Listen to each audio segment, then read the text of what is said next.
Selamat siang para netizen dimanapun kita berada. Salam inspirasi bagi kita semua. Ya, benar nggak ya masalah LPG, larangan LPG, larangan ecer LPG 3 kiloan itu merupakan pengalihan isu soal pagar laut, OCCRP dan sebagainya. Apakah seperti itu? Bobroknya sudah mulai terbongkar satu persatu ya. Apakah Bahlil ini menguji Prabowo ya? Apakah menguji bagaimana ketegasan Prabowo atau bagaimana? Ada salah satu pemberitaan yang cukup menarik bahwa ya, apakah gas melon ini sengaja diledakkan untuk menutupi pagar laut? Apakah seperti itu?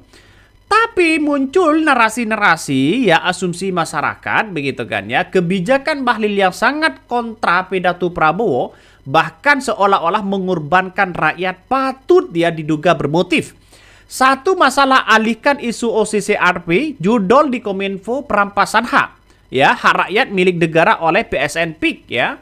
Bahkan dua, upaya hancurkan kepercayaan rakyat kepada Prabowo untuk dimanfaatkan fufu baru Piala Citra.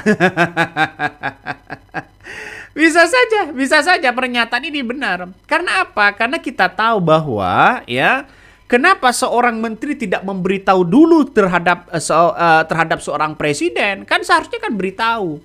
Kenapa nampaknya Bahlil ini hanya memberitahu kepada Wapres saja?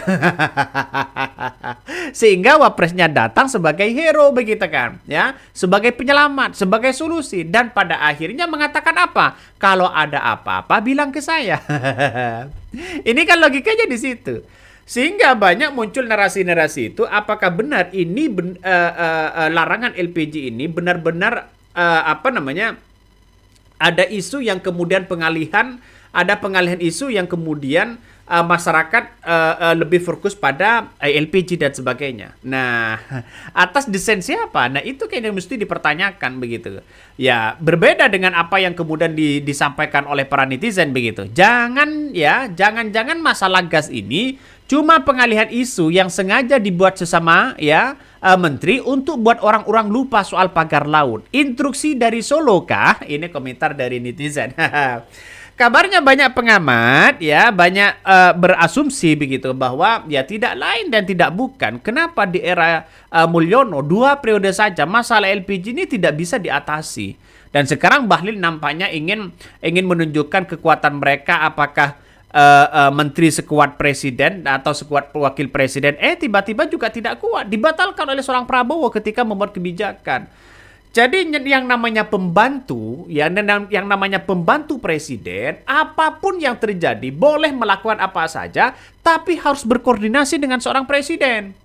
Masa Bahlil melakukan kebijakan itu tanpa matang dan serius, langsung kemudian seolah-olah ya langsung disampaikan kepada publik larangan itu. Wajar kalau Prabowo mengatakan ini bukan perintah dari seorang Prabowo. Pada akhirnya kan orang berpikir seperti itu. Ini kan ngeri-ngeri sedap pada akhirnya. Jadi saya rasa kita tahulah bahwa persoalan-persoalan di negara kita, kalau tidak minyak goreng langka, ya, lalu kemudian gas langka, gula langka dan sebagainya, itu yang selalu dipermainkan setiap tahunnya ya. Bisa jadi, tetapi bikin ya jatuh korban. Ya benar. Ini kan kasihan banget. Siapa yang bertanggung jawab? Bahlil hanya mengatakan minta maaf dan sebagainya. Ya, itu mereka satu gerbong ya. Siapa ya dalangnya? Karena kebijakan itu bukan berdasarkan perintah dari seorang Prabowo. Betul. Ya betul di situ. Bukan perintah dari seorang Prabowo, tapi dari siapa? Apakah masih masih lebih percaya si mantan dibandingkan dengan presidennya sendiri? Apakah lebih percaya Mulyono dibandingkan seorang Prabowo? Kan seperti itu logikanya.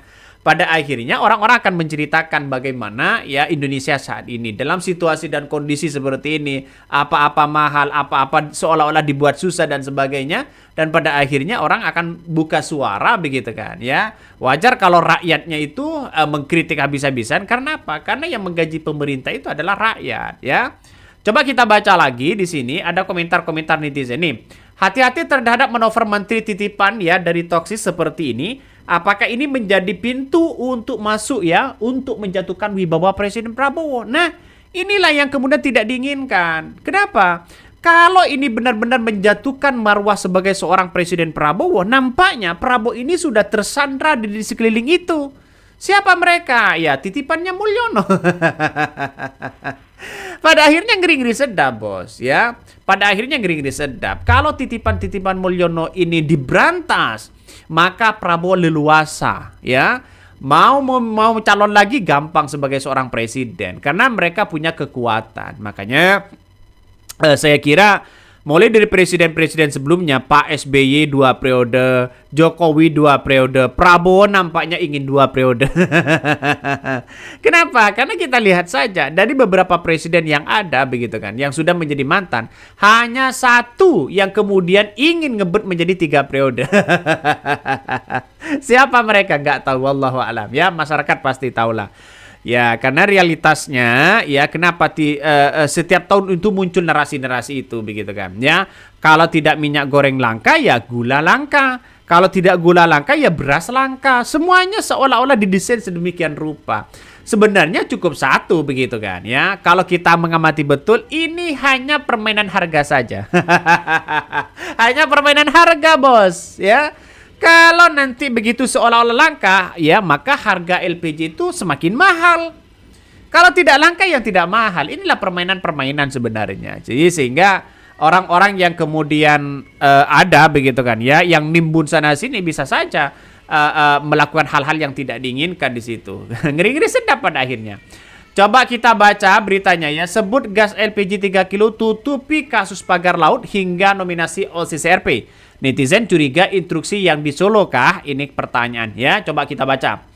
Bahkan kebijakan dari pemerintah terkait gas LPG ya 3 kilo membuat protes keras dari publik. Ramai diperbincangkan kasus ini membuat berbagai teori muncul di laman media sosial. Salah satunya dengan akun ya Lia Sister yang menyampaikan kecurigaan mengenai munculnya kabar gas LPG 3 kilo yang menurutnya kabar ini muncul untuk menutupi perbincangan lainnya terkait dengan kasus pagar laut misterius hingga nominasi OCCRP yang menyeret nama Jokowi. Netizen ini menduga bahwa kasus gas LPG ini merupakan pengalihan isu yang sengaja dibuat oleh Bahlil Lahadali. Hal ini dilakukan untuk melupakan kasus pagar yang sebelumnya ramai dibicarakan. Dia mengatakan begini, jangan-jangan masalah solusi ini ya isu yang disengaja dibuat ya sama Bahlil untuk buat orang lupa soal pagar laut misterius itu. Ini komentar dari netizen begitu kan. Tapi kita lihat saja ya. Nampaknya skenario-skenario itu muncul berbagai lini begitu kan ya. Mulai diantaranya kenapa Bahlil membuat kebijakan setelah dibatalkan oleh Prabowo tiba-tiba besoknya juga dibatalkan. Nampaknya setelah itu datanglah seorang Gibran sebagai penyelamat. Tapi untung Prabowo ini cerdas dengan timnya. Langsung dibatalkan secara tidak langsung begitu kan ya. Langsung dibatalkan dan ya semuanya menerima masyarakat. Coba kalau Prabowo lambat tiba-tiba Gibran datang ya mengatakan akan dibatalkan. Wah, Gibran yang punya pamor pada akhirnya. Yang punya pamor pasti Gibran. Ya, makanya dengan adanya seperti ini orang akan melihat nantinya siapa yang sebenarnya ya membuat skenario-skenario itu. Apakah benar ya? Makanya ini banyak dugaan-dugaan yang kemuncul di media sosial. Tapi saya rasa solusi yang diberikan Bahlil itu sebenarnya kalau dimatangkan itu bagus.